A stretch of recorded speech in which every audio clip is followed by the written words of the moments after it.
welcome to another installment of the Fragments of Silicon Reviews. Up this week, two games, the first of which is Solid Aether.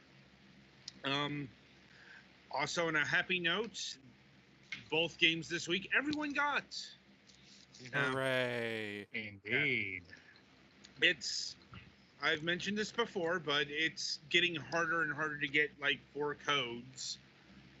Because, people abuse this shit. Mm-hmm. Among other reasons. Sometimes they just can't generate that amount of codes. Yeah. Apparently. I don't know, with Steam codes, you have a very high generation. But whatever. Getting back to the game here, Solid Aether is a shmup. And for you art students, if you want to know what minimalism is, it's this. This is minimalism the game. Yeah, they claim that it's supposed to be a pure minimalist bullet hell experience, and it kind of is, but there are also some problems with that. Well, yeah, it's pure.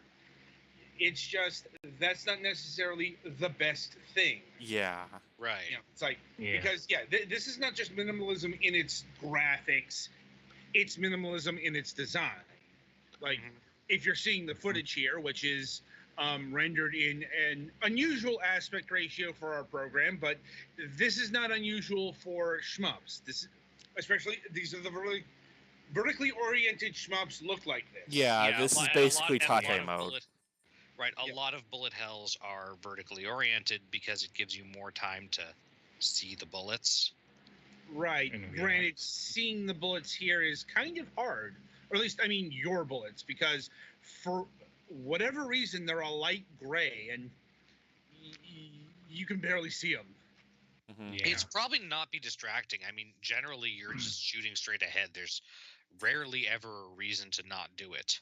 And yes, there is a focus fire mode, like in the Toho games, where your bullets get closer together and you move slower, but you can also see your tiny hitbox inside of your literal box because everything in this game is squares. Yeah, it's not a major problem, but with everything else being so high contrast, it's it's a bit of an oversight. Yeah, this game does have bosses if you go far enough.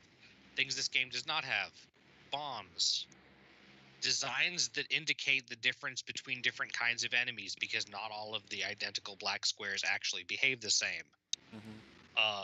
Visual numbers of how many lives you have, even though there is in fact a life counter, because there used to be a programming error where when you ran out of lives the game would crash in one of the modes or something. There is no score, which is one of the things that you can use to keep track of the game and see how well you're doing. Yeah. It's I suppose this is a good literal entry level into bullet hell. But it would be better if you had bombs. Like I said, we're talking basic level here because that's what it is. The game is so cut down, it's devoid of a point. Mm-hmm. It's the gameplay is okay for what it is, aside from sometimes being blindsided by enemies moving onto the screen and then doing something different than the identical enemies did before. Yeah. Mm-hmm. There's just not much here. There's no incentive to get better because the gameplay is on the easy side, on the really easy side if we're talking about bullet hells. Yeah, and you don't get different shot patterns or anything like that. Yeah, the really the only real challenges are from the bosses, and I didn't bother beating them because I just got bored with this. Yeah, it plays fairly, or seems to play fairly similar to how the Toho games actually physically play. But a lot of people that are into Toho aren't into Toho because of the gameplay. They like the music and the character designs and the story, and this game doesn't have any of... Okay, it has music, kind of, but it's not as good as Toho music. Yeah, its music's alright, but it's not something I'd go out of my way to listen to like some of the Toho tracks. Right. Honestly, if I were to recommend a easy level bullet hell shmup, it wouldn't be this. It would be a game called Jamestown. The one where you're like doing the American settlement, except it's on Mars and there are robots. Yes, basically, yeah. I mean, for a bullet hell, that game is easy, but it's got the accoutrement. It's got the modern accoutrements, and more to the point, it's got replay value. Mhm. This doesn't, and that's the fucking mark of death for something like this. Yeah, I guess the only thing you could do with this is try to do better, like in terms of like dying less or getting. There is a sort of score, which is at the end of when you kill a boss, you get like a how many times you died and how many things you killed in that stage thing rating, but that's About granular for a bullet hell thing, because a lot of it, like in Toho, you can get like performance bonuses for getting really close to shots without actually getting hit. Mm-hmm. I mean, so the score isn't just like a thing there like to measure your progress. It is actually performance based. If you do better, you can there are skills that you can develop to try to get the high score. Not just as a high score, but you can get more bombs and stuff like that. This game doesn't play badly, and one thing that this has over Jamestown is it certainly has a lot of visual clarity about what you're dealing with. But that's a problem with bullet hell in general. Yeah. It's like once Toho left the PC-88, it was really hard to tell what the fuck was going on. Yeah, it's like hell. Mars Matrix did this as well. It's like Gigawing. It's like any real bullet hell shooter. It's like. But yeah, like aside from the commitment to purity, I don't think much would be lost here by having the different behaving enemy units be replaced by still monochrome like Space Invaders sprites. Mm-hmm. Well, I think that's copyrighted, but like different shapes even. Just for the example. Yeah. Like have the heavier hitting ones or ones with like different patterns. One be an octagon, one be a triangle. Pentagon. Looks like there is a shot contrast option because I can actually see the bullets in the footage. I'm in a higher graphics option probably than what your laptop is. That's possible, but it wasn't a power issue; it was a color issue. Well, this is apparently having some kind of power issue because I keep getting a low FPS warning. I don't know if it just doesn't like me streaming or if this is actually somehow graphically intensive. I mean, it's probably more graphically intensive than you think, considering the bullets. All of and it's not like this is pixely. These are very high definition squares. Yeah. Now, in terms of content, there are 4 stages, and yes, they offer differing patterns, and more to the point, an endless mode, which if I'm recalling, that's where your score attack would be. But here's the thing: this game doesn't have leaderboards. So. Oh yeah, and another thing Toho games sometimes have is like branching paths and also more than 4 stages. This doesn't have, so. Most shmups have more than this game has. Remember, that is the point of Solid Aether. It sawed everything down to the bone. And then went further. Yeah. And what we're saying is that's fine to a point, but you sawed off too much. Yeah. There's nothing to set it apart from others. Yeah. Well, not just that, but there's nothing to make me want to return to this. Every few years I feel the urge to return to some Toho game or something like that. But this, what is there to come back to? The same thing. I guess outside of maybe endless mode, but even then, nothing here is compelling enough to stick with it. Yeah, I guess if you don't have very high personal threshold for what gives you an urge to get better at it or whatever. Well, and I guess the second boss is slightly different. Instead of being this regular square, it has a separated It's two line. rectangles, yeah. Yeah. But again, that's like, Yeah. we're really reaching for like distinctions about. And again, I didn't die too much to the bosses, but sometimes it was just like a group of squares moved onto the screen, and then suddenly they shot out like completely different shot patterns, and I was like, "Oops, I was in the wrong place to dodge those," so I Yeah, didn't. where in other games, if enemies have a distinct shot pattern, they are visually distinct. So you can quasi-prepare for that. Yeah. Anyway,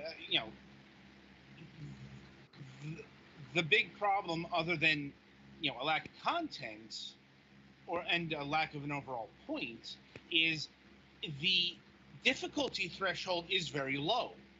I mean, there is one, but even if you're a beginner, you're probably going to master this because the game is very forgiving with its hits. Yeah, like I said, I was never sure how many lives I had, but I'm bad at these games, and I never actually ran out. Yeah, I'm like, I ran out of lives, just to see if it could be done, and it can be done. It takes some work. Mm-hmm. So, and that's another thing that keeps you coming back to shmups. This genre is, it's renowned for its difficulty, and the more you play it, the better you get. Like, with a game like this, you're probably going to get good at it fairly quickly. Like, even if you're not used to bullet hell, like, and yeah, it's like eventually you can graduate to the masterclass challenge of this, which is like 1 cc, or I guess in this case, not getting hit at all. Mm-hmm. Since, it's like, but here's the thing. It's hard to say this, but it needs to be said. Who cares? Like, to somebody, that's like their whole reason for living, Yeah. Doing games on the hardest possible challenge, like Kingdom Hearts level 1 runs and whatnot, but like, we don't mean to like denigrate Solid Aether here, but like there are actual bragging rights to, say, mastering a Toho game. Mm-hmm. Or, yeah, if you want to play a really minimalist shooter game, this is a perfectly fine really minimalist shooter game. Just know that it is extremely minimalist. Yeah, it's like, and unless you really want to do this, like, get through with no deaths, there's really no reason to come back. Yeah, and getting back to my point here is, even if you do 1 cc Solid Aether, you tell somebody in there, you're probably going to get a blank stare because, this game isn't exactly, on the lips of the community. It's not Ikaruga or anything like that. I'm sorry to say. Yeah. If I told somebody I no hit Ikaruga, they're like, "What the hell?" Yeah, it's like, it's not the fault of this game. It's just, it doesn't have a name in comparison to the titans of the bullet hell shmup scene. That's just, what the actuality of this of the meta situation is. And it's like, even within the community, you can't really brag about that because there are no leaderboards. Yeah. Maybe that is something that can be patched in, but so basically, unless you're following somebody who's streaming it, then it's like, how are you going to know? Mm-hmm. Like, there's no articulation of proof. Yeah. That's been like one of the main points of shmups since the beginning. Yeah. Yeah, these are some of the original high score games. Literally stuff like, Space Invaders and stuff like that. You could take a picture of your high score and send it into various gaming magazines at the time for bragging rights. And a patch. Mm-hmm. I've read some of those manuals. Yep, you send it off to insert company here, and they can send you a patch. Yes. The 80s, early 90s. Yeah. Technology was so much worse. And remember, turn off all of your lights and set down the camera on a solid object, not too close to the screen.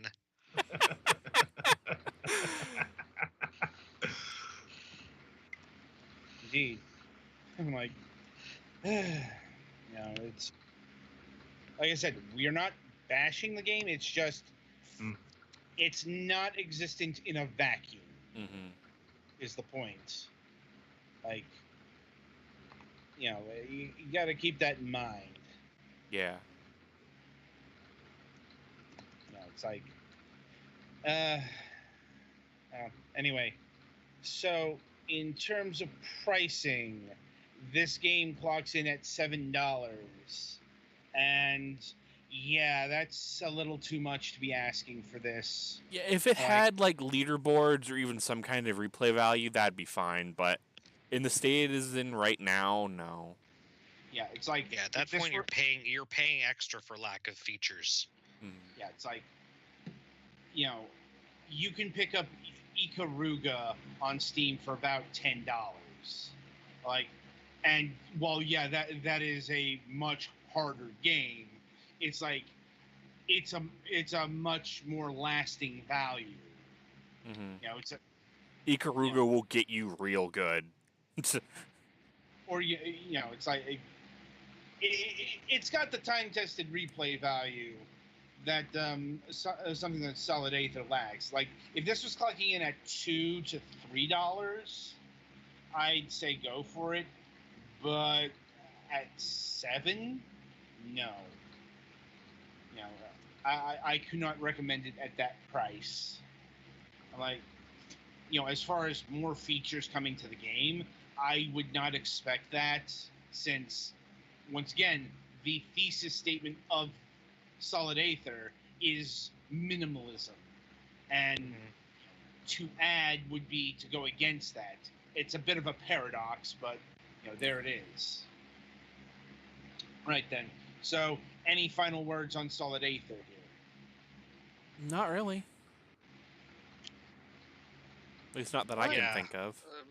If you like simple shoot'em-ups, maybe check it out on sale or something. But yeah, really could use some differentiation in graphics rather than its squares. I got nothing to add. All right then. So after the break, we will be reviewing Game Dev Story. Like, oh wait, Game Dev Studio. Yeah, Game Dev Studio. The problem is, this is a Game Dev Tycoon title, and there is more than one of these, which is kind of surprising. So you're gonna have to watch that, because Game Dev Story is the more famous one, and we'll get into it when we get into that review. Until then, good gaming.